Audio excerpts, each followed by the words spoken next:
she came back. That was the part nobody could explain. The first time she passed the underwater window, the security guard thought nothing of it. Whales swim, whales circle, whales do what whales do in tanks, too small for their boaties. But then she returned, slower this time, her eye fixed on the glass, on the empty gallery, on him, and she stopped. At 11:47 on a Tuesday night in November 1988, in a marine park that should have been silent, a whale came back to a window as if she had something to say, as if the story between her and the humans who kept her was not finished, as if she had been waiting all day for the crowds to leave so she could finally be seen by someone willing to look. Before this story continues, subscribe to the channel and like this video. You won't understand why until the very end. The guard's name was Harold Sutter. He was 56 years old, a retired factory worker who had taken the night security job at Bayside Marini World because his pension was not enough and his apartment was too quiet and he needed something to fill the hours between dinner and dawn. He had worked at the park for 3 years, walking the same routes every night, checking the same locks, shining his flashlight into the same corners. He knew the park in ways the daytime staff never would. He knew its sounds, the hum of filtration systems, the distant bark of sea lions, the strange clicks and groans that echoed through empty corridors. He knew its shadows, the places where light did not reach, the corners where darkness gathered like something waiting. He knew its rhythms, the way the park breathed differently at night, slower and deeper, as if it too was resting from the performance of the day. But he did not know the whale. Not really. He had seen her, of course, during his rounds. He would walk through the underwater viewing gallery as part of his patrol, shining his flashlight across the acrylic panels, checking for cracks or leaks or anything unusual. Sometimes she would be visible, a massive shadow moving through the blue darkness, and sometimes she would be elsewhere, in the back pools, or the medical area, or simply in a part of the tank his light could not reach. He had never paid much attention to her. She was part of the scenery, like the fake coral decorations and the educational plaques and the benches where visitors sat during the day. She was there, and he was there, and they existed in the same space without ever truly meeting. Her name was Kira. The park had given her this name when she arrived in night, choosing something short and easy for audiences to remember, something that could be printed on merchandise and announced over loudspeakers without confusion. Before Kira, she had been called something else, a designation in the records of the capture operation that had taken her from the waters off British Columbia, a letter and number combination that reduced her to inventory, to cargo, to product. Before that, before the nets and the boats and the separation from everything she had known, she had been called something else entirely, a sound her mother made, a pattern of clicks and whistles that meant her and only her, a name that existed in a language humans could hear, but never speak. That name was lost now, carried only in the memories of a family she would never see again, spoken perhaps in the deep waters of the Pacific by relatives who still remembered, who still called out for her across distances she could not cross. Bayside Marine World occupied a stretch of coastline that had once been marshland, filled in during the 1960s to create a flat expanse suitable for development. The park had opened in 1972, during the boom years of marine entertainment, when facilities like this were appearing along every coast, promising families a chance to experience the wonders of the ocean without getting wet. It had thrived for a decade, drawing crowds from across the region, hosting school field trips and birthday parties and corporate events. The shows were spectacular, featuring dolphins leaping through hoops and sea lions balancing balls, and eventually Kira, the star attraction, the magnificent killer whale who would breach on command and splash the front rows and accept fish from the hands of trainers, who seemed to love her and whom she seemed to love in return. The park had been a success by every measure that mattered to the people who owned it, the people who counted attendance numbers and merchandise sales and profit margins. But by 1988, things had changed. The crowds had thinned, drawn away by newer attractions, bigger parks, the endless competition for entertainment dollars. The facilities had aged, the paint fading, the equipment wearing out, the infrastructure struggling to keep pace with the demands of housing large marine mammals. The staff had shrunk, budgets had tightened, and the atmosphere of excitement and wonder had given way to something more tired, more routine, more like a job than a calling. The shows continued. 3 times a day during peak season, once a day during the off-season. But the audiences were smaller, the applause was quieter, and even the animals seemed to sense that something had shifted, that the golden age was over, that they were living in the long decline that follows every peak. Harold had heard rumors about the park's future. The night staff talked during shift changes, sharing gossip and speculation, wondering how much longer Bayside could continue, what would happen to the animals if it closed, where they would all go when the gates shut for the last time. He tried not to think about it. He was too old to start over, too tired to look for something new, too attached to the routine he had built to imagine life without it. So he walked his rounds and checked his locks, and shined his flashlight into corners. And he did not ask questions about tomorrow, because tomorrow was too frightening to consider. That Tuesday night in November had been ordinary in every way. Harold had clocked in at 10, received the handoff from the evening security team, reviewed the log of the day's events. Nothing unusual, a minor maintenance issue with one of the filtration pumps resolved by the afternoon, a small group of protesters at the main gate, dispersed by local police without incident, a birthday party that had run late, requiring extra cleanup in the picnic area, the standard details of a standard day at a park that was slowly winding down. Harold had eaten his sandwich in the break room, refilled his thermos with coffee, and begun his first patrol at 11:15, following the route he had walked 1,000 times before. The underwater gallery was near the middle of his route, a long corridor that passed beneath the main whale tank before emerging near the gift shop and the exit plaza. Harold entered through the staff door, his flashlight beam cutting through the darkness, illuminating the acrylic panels one by one. The water beyond the glass was dark, the tank lights dimmed for the night, only the faint glow of emergency lighting visible in the depths. He walked slowly, his footsteps echoing in the empty space, his eyes scanning for anything out of place. He was thinking about nothing in particular, about the coffee waiting in his thermos, about the game on the radio he was missing, about the ache in his left knee that had been bothering him lately. He was not thinking about whales or captivity or any of the things that would consume his thoughts in the years to come. He saw her shadow first, a massive shape moving through the darkness beyond the glass, barely visible, more suggestion than substance. He stopped, watched, waited. The shape grew larger, taking form, becoming distinct. Kira was approaching the viewing panel, her body angled downward, her pectoral fin spread for balance, her tail moving in slow, powerful strokes. Harold had seen her pass before, on other nights, a momentary presence that came and went without significance. He expected her to continue, to complete her circuit, to disappear into the darkness on the other side. But she did not continue. She slowed, she turned, she oriented her body toward the glass, toward him, and she stopped. Harold felt his breath catch. He stood very still, his flashlight lowered, his eyes fixed on her eye. She was close, perhaps 10 feet away, separated from him by the thickness of the acrylic, by the weight of the water, by the immeasurable distance between her world and his. Her eye was open, dark, reflecting the faint light from his flashlight beam, watching him with an intensity that made him want to step back, made him want to run, made him want to stay forever. He did none of these things. He stood, and she floated, and they looked at each other across the barrier that kept them apart.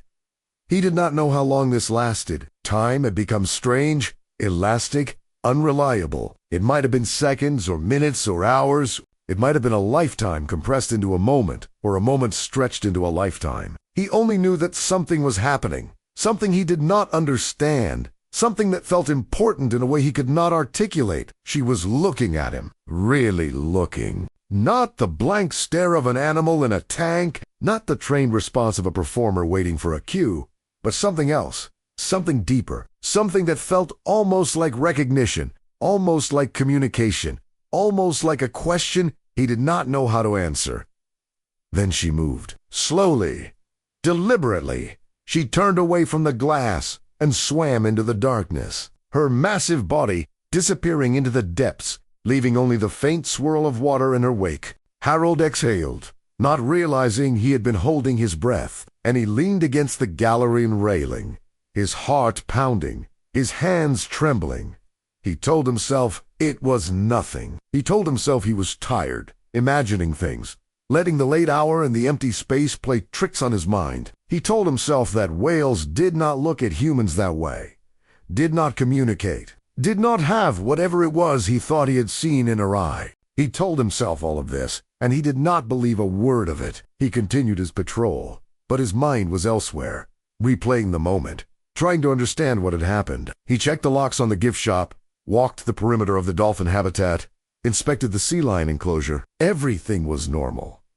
Everything was quiet. The park slept its uneasy sleep, dreaming whatever dreams abandoned places dream. Harold walked and checked and noted, and all the while he thought about Kira, about her eye, about the strange weight that had settled in his chest and would not lift. At 11:47, he returned to the underwater gallery. This was not part of his route. He was supposed to be in the maintenance building by now, checking the generators and the backup systems. But something drew him back, something he could not name, a pull that felt almost physical, almost like a hand on his shoulder, guiding him toward the place where he had stood just minutes before. He entered through the staff door, walked to the same panel, and looked into the water. She was there, waiting, as if she had known he would return, as if she had been waiting for him all along. If you're feeling something right now, something you can't quite name, leave a comment below. Tell me what this moment made you think about.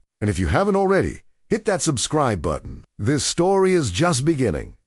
Kira floated in the same position, her eye fixed on the glass, on the place where Harold stood. She had not moved from this spot in the minutes since he had left. She had waited, patient and still, as if she had nowhere else to be, as if this moment was the only thing that mattered. Harold pressed his hand against the acrylic, feeling its smooth coolness against his palm, feeling the impossible distance it represented. She responded. Slowly, she brought her pectoral fin up, extending it toward the glass, stopping just inches away from where his hand rested on the other side. They stayed like this, man and whale, separated by a barrier neither could cross, connected by something neither could explain. Harold started talking. He did not plan to speak, did not know what he was going to say, but the words came anyway, spilling out in a low murmur that filled the empty gallery. He told her about his life, about the factory where he had worked for 30 years, about the wife who had left him when their son died in a car accident, about the apartment where he lived alone with his memories and his regrets. He told her about the job at the park, about the long nights and the empty corridors, and the strange comfort he found in walking through a place that was meant for crowds, but held only shadows. He told her that he was lonely, that he was tired, that he sometimes wondered why he kept going when there seemed to be so little left to go toward. He told her things he had never told anyone, secrets he had kept buried for years, truths he had not even admitted to himself until this moment. Standing in the darkness, speaking to a whale who could not understand his words, but somehow seemed to understand everything else. She listened. That was the only word for it. She floated in the water, her eye fixed on him, her body still, and she listened. Harold could feel her attention, her presence, her focus. It was unlike anything he had experienced, a kind of witnessing that went beyond hearing, that reached into the spaces where language could not go. He spoke until his throat was raw, until his eyes were wet, until he had emptied himself of everything he had been carrying. And still she stayed. Still she listened. Still she watched with that dark, knowing eye. When he finally stopped, when the words ran out and silence filled the gallery again, she did something he would never forget. She blinked, slowly, deliberately, the same gesture twice, as if she was acknowledging what he had said, as if she was telling him that she had heard, that she understood, that he was not alone in his pain. Then she pressed her fin against the glass, just for a moment, just long enough for Harold to feel something pass between them, something that had no name but felt like comfort, felt like connection, felt like grace. And then she was gone, turning away, swimming into the darkness, leaving him alone in the gallery with tears streaming down his face, and a heart that felt both heavier and lighter than it had in years. Harold did not tell anyone what had happened. How could he? Who would believe him? He finished his shift in a daze, completed his rounds, filed his reports. He went home as the sun was rising, lay in his bed, and stared at the ceiling for hours, replaying the moments, trying to understand. He slept eventually, dreaming of water and darkness and an eye that saw everything. And when he woke in the late afternoon, he felt different, changed, as if something inside him had been rearranged while he slept. He returned to work that night with a purpose he had not felt in years. He rushed through his other rounds, checking locks and inspecting facilities with a speed that bordered on carelessness, just so he could return to the underwater gallery, just so he could stand at the glass and wait for her. She came. Every night for the next 3 months, she came. Not always at the same time, not always for the same duration, but she came, and Harold was there, and they continued their strange communion. The man who spoke and the whale who listened.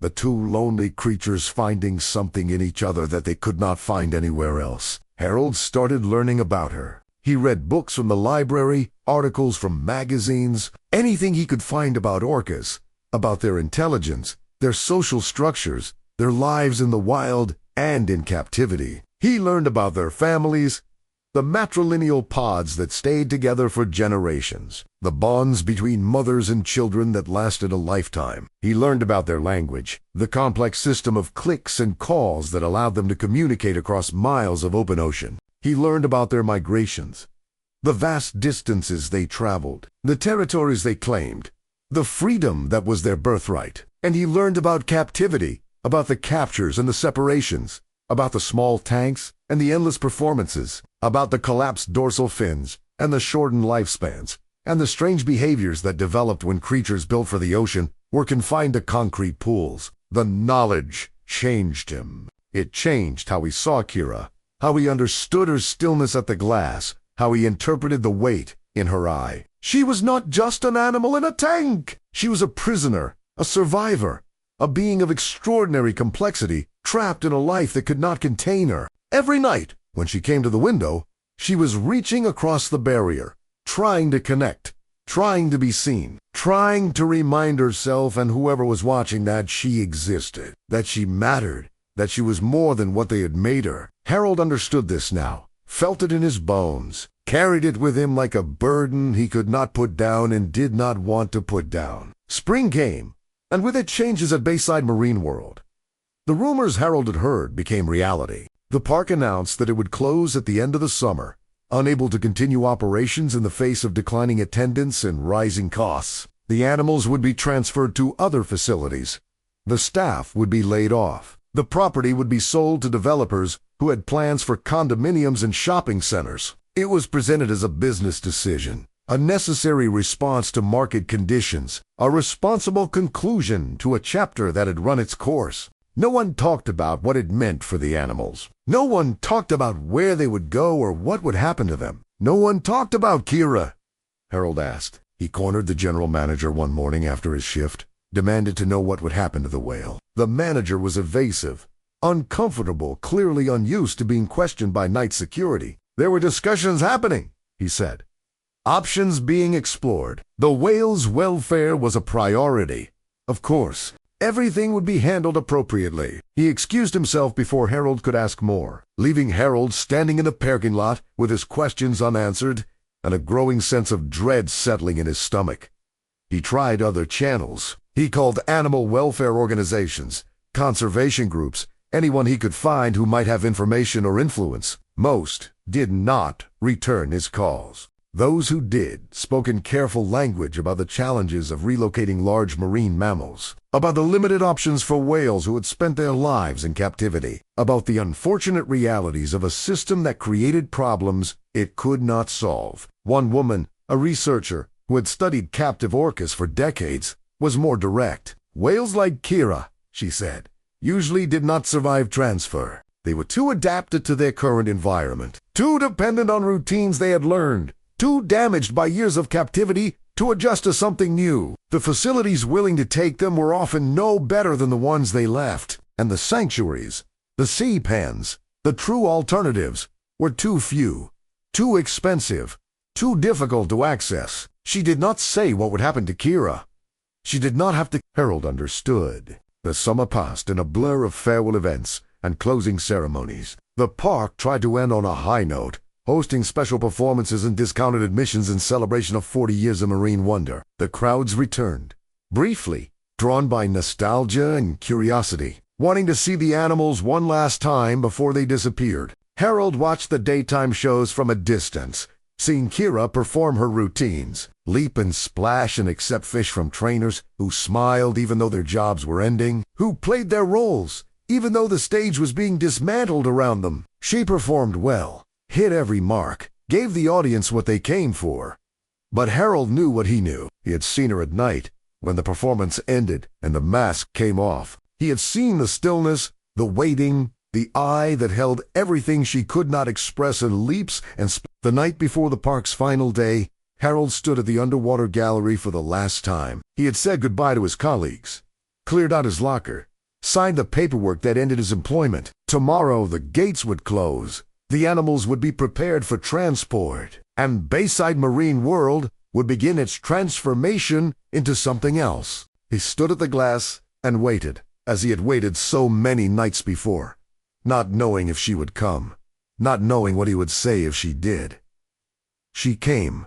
Of course she came. She emerged from the darkness slowly, approaching the window with the same deliberate grace she had shown that first night. Positioning herself in front of the glass, her eye finding his through the barrier between them, Harold pressed his hand against the acrylic, felt the coolness against his skin, and he began to speak one less chimmy words that came from somewhere deeper than thought. He told her he was sorry for what had been done to her, for the life she should have lived and never would, for the family she had lost and the waters she would never swim again. He told her that she mattered, that she had changed him, that the nights they had shared in this gallery had given him something he could not name but could not live without. He told her that he did not know what would happen to her, that he had tried to help and failed, that his powerlessness was a wound that would not heal. He told her that he would remember her, that he would carry her with him for the rest of his days, that she would never be forgotten as long as he had breath to speak her name. She listened, as she always listened,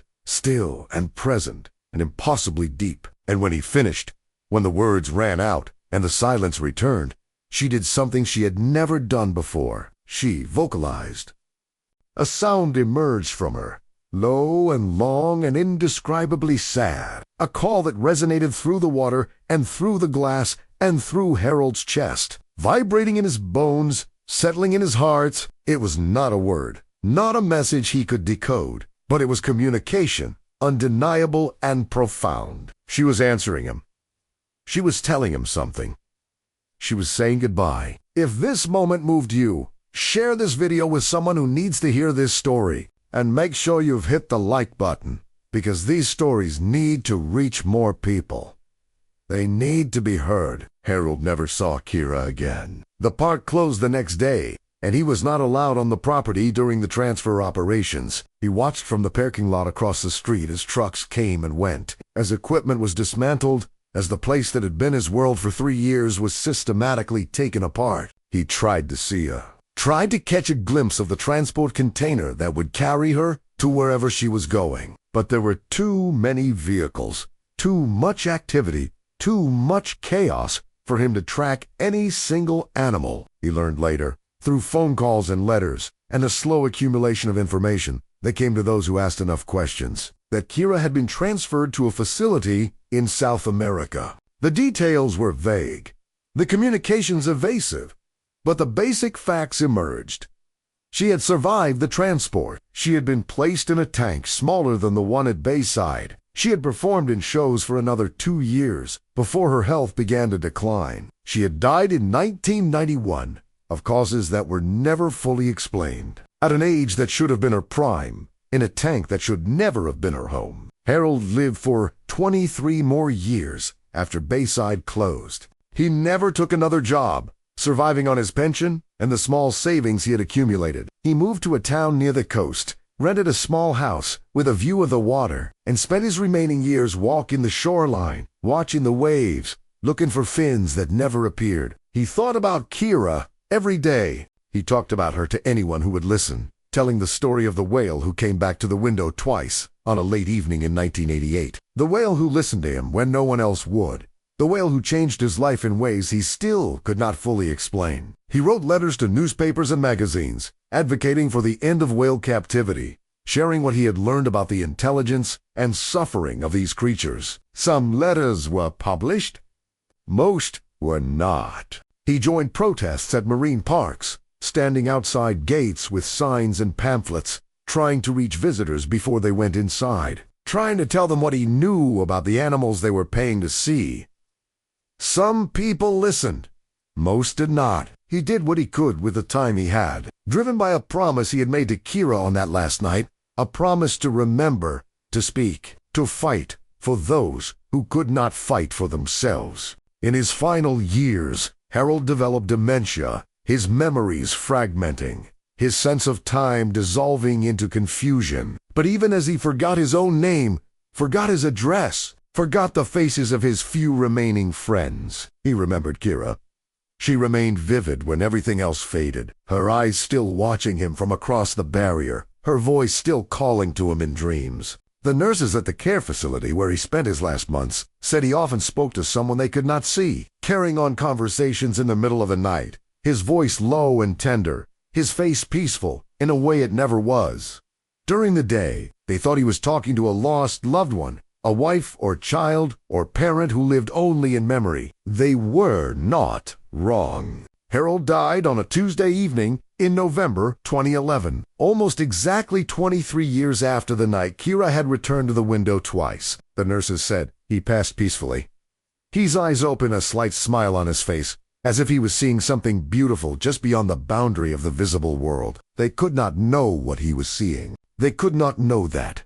In his final moments, the barrier had finally dissolved, the glass had finally shattered, and he was swimming through dark water toward an eye that had been waiting for him all along. The story of Kira and Harold would have ended there, unknown and unremembered, if not for a box of letters found in Harold's house after his death. The letters were addressed to various newspapers and organizations, some sent and published, some sent and ignored, some never sent at all. Among them was a longer document, a handwritten account of the nights Harold had spent in the underwater gallery, the conversations he had held with a whale who could not speak, but somehow said everything. The document was titled, in Harold's careful handwriting, "The Whale Who Came Back Twice." A niece Harold had barely known found the box while cleaning out the house. She read the document, initially skeptical, then curious, then moved in ways she had not expected. She typed it up, posted it on a blog she barely used, and forgot about it. But the internet has a way of finding stories that need to be found. The post was shared, then shared again, then picked up by larger sites and publications. Within a year, Harold's account had reached millions of people, his words speaking across time to readers who had never known him, who had never seen Kira, who had never stood in an underwater gallery in the dark and felt a whale's eye upon them. The document became part of a larger conversation about captivity, about connection, about the strange and profound bonds that can form between species. It was cited in articles and academic papers, mentioned in documentaries and books, taught in classes about animal cognition and environmental ethics. It did not change the world. Not dramatically, not completely. Marine parks still existed. Whales were still held in tanks, too small for their bodies. The suffering continued, as suffering always continues, resistant to stories and speeches and the slow accumulation of human outrage.